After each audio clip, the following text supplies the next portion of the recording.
put her on a boat, told her, when you get to Boston, you'll be all right. She was 16 years old.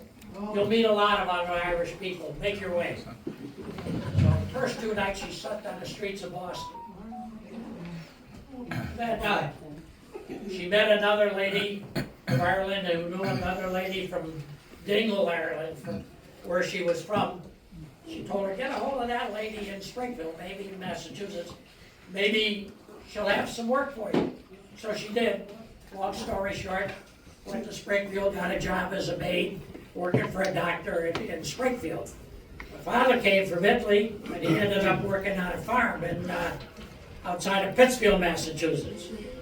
And one of the stories he tells after he got to work on a farm a year or two, he was asked to drive the car, a big Buick.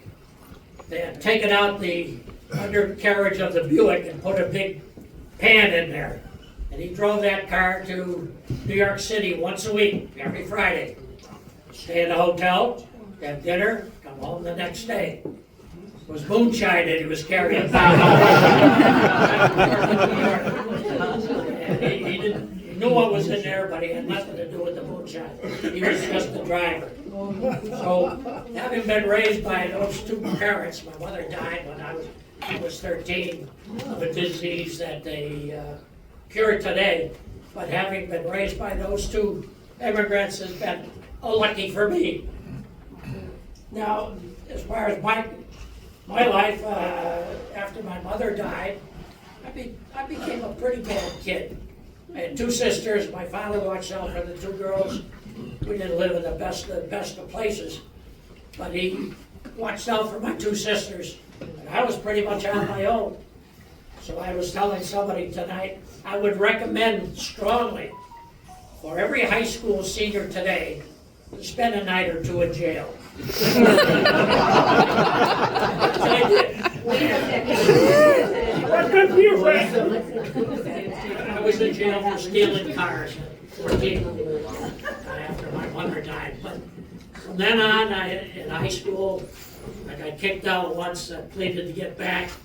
My father had to take a day out of work in the factory and came in and helped me get back into high school.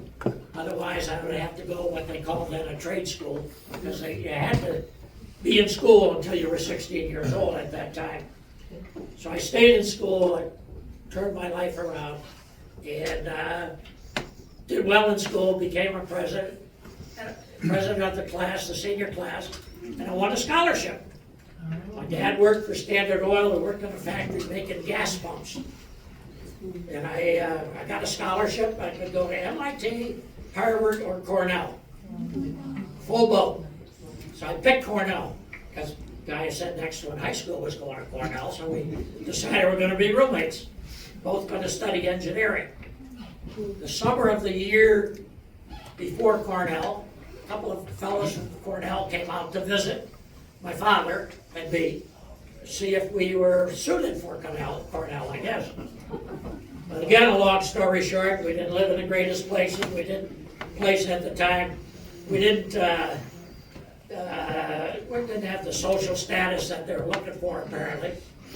So they told my dad it's going to cost you about $800 a year more than the scholarship for books and travel and all of that. My nickname being Buddy, my dad looked at me and he said, Buddy, we don't have the $800, we can't afford it. I had a job, I'll tell you about the job in a minute. And I said, no problem for me, I got a job that set in my mind, forget the scholarship. So I didn't take the scholarship, I had to give it up. But I had a job working in high school for a fellow who later became a congressman. But at this stage, his name was Eddie Bolin. At this stage, he was director of something or other, where you make prints, documents and all in the city hall. So he hired me, he was a really good friend. He hired me to print these documents. He also hired me as a chauffeur. I was 16 then, so I had a driver's license. And I was a chauffeur to drive him to Boston. He was Governor Devers, if some of you in Massachusetts might remember that name. He was Governor Devers' military aide. They had a Buick Dynaflow, brand new, and I loved driving that car. So he would work in the back seat. I would drive him to Boston. This is before the turnpike. That's how old I am. And sometimes he'd work all the way, other times we'd sit and talk. This time we're talking, he said, well, buddy, when are you gonna start school? I thought you were going to Cornell. I told him the story. Oh, I gave it up and I told him about coming to the house and all. What are you gonna do? I said, I'm gonna be a politician like you. You are like hell, he said. Turn his car around. Take route such and such. We went to the University of Massachusetts. We pulled up to the administration building, got out, come with me. We walked into the admissions area. The lady at the desk, and he said, is Bob in? Yeah, but he's on it. Never mind. Burst into this guy's, his name was Bob Lanfer at the time. Burst into his office, he was on the phone. He saw Eddie Boland. I'll call you back. Hung up the phone. Eddie, what are you doing here? They took a big hug and everything else. He said, what are you doing here? He said, I brought the kid. Start school, this is Friday. Start school Monday. Eddie, we've been in session for 2 weeks. Can't start school Monday.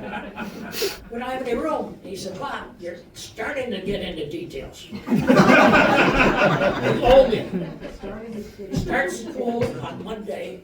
Here's his father's number, here's his number. Give him a call, we'll see you later. And we started walking out. He said, wait a minute. He said, I don't know if I can do it. He said, take care of it. Don't bother me with details. And he said, well, what's the kid want to study? I said, engineering. Oh, he said, that's even tougher. We walk out. I didn't know whether I got a telephone call or not. Dad got a call on Sunday to drop me off at a particular dormitory. We drove there. The guy met us at the dormitory, and he said, started to walk upstairs. He said, no, your room is downstairs. What they had done, they put a petitioner on the boiler. And they made a great big room on it. It was a great room. At least it was warm. I was the only guy. So it was great, but here's how I started to learn a little bit about business. Academically, I studied engineering. But I also started learn at the University of Massachusetts a lot about business. I would pack the clothes I had, put them in a bureau, and I'd walk out the room by the boiler and all, and there's a sign, rec room. So I go in the rec room. Pool tables, ping pong tables, what have you. I went over and I took a ping pong paddle and I'm bouncing a ball up and down. A couple of guys from upstairs in the dormitory came down and they said, can we play ping pong? I said, sure. How much are the balls? Ding. 3 for a quarter. Okay. It's like, for 4 years, I was selling ping pong balls that the university was supplying in that dormitory. 3 for a quarter. It got to be a pretty good business. I joined the dormitory, a fraternity. And I'm sitting in my room one day studying, and I see on a Saturday, kids walking by, this was in Amherst, Massachusetts, walking by, taking their laundry in their white pillowcases, taking their laundry into town. And I said, doesn't make a lot of sense. Everybody walking into town, then they gotta pick up their laundry or their dry cleaning, what have you. I said, I've got a panel truck back in Springfield. I know the guy that's got it. It doesn't run.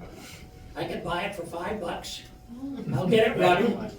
So I did the following weekend. I bought the truck for $5, had it towed to my friend's garage, and I worked on it for 24 hours and got it running. Drove it back to the university, which is only about 35 to 40 miles.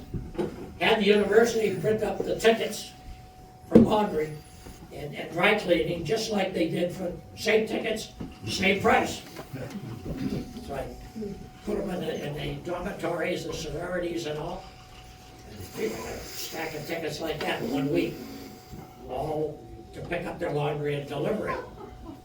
So I picked it all up myself and brought the truck into Amherst and talked to the guy, one laundress there, and told him that I've got this pickup truck, this panel truck full of laundry.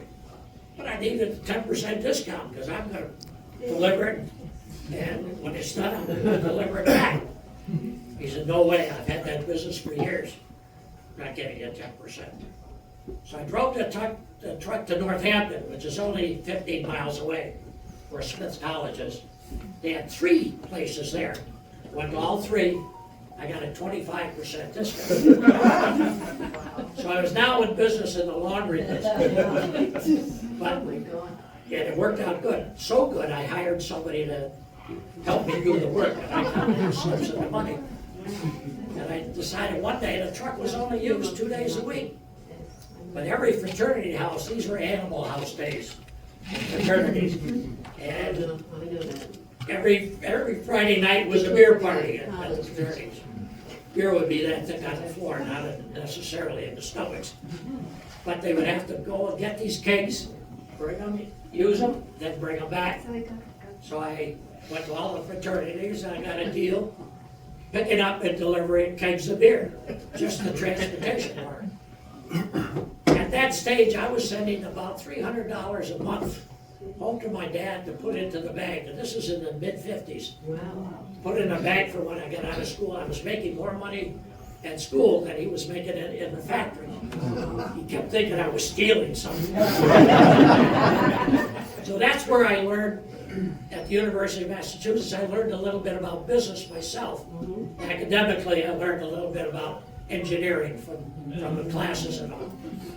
Now, Norman talked about where'd Norman go? Right there. here. I'm standing up.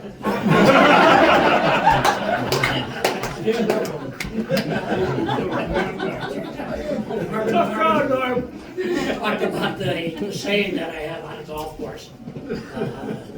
So if I have a good shot, somebody say, good shot, Frank, I'll say, not bad for an old man back night in the life.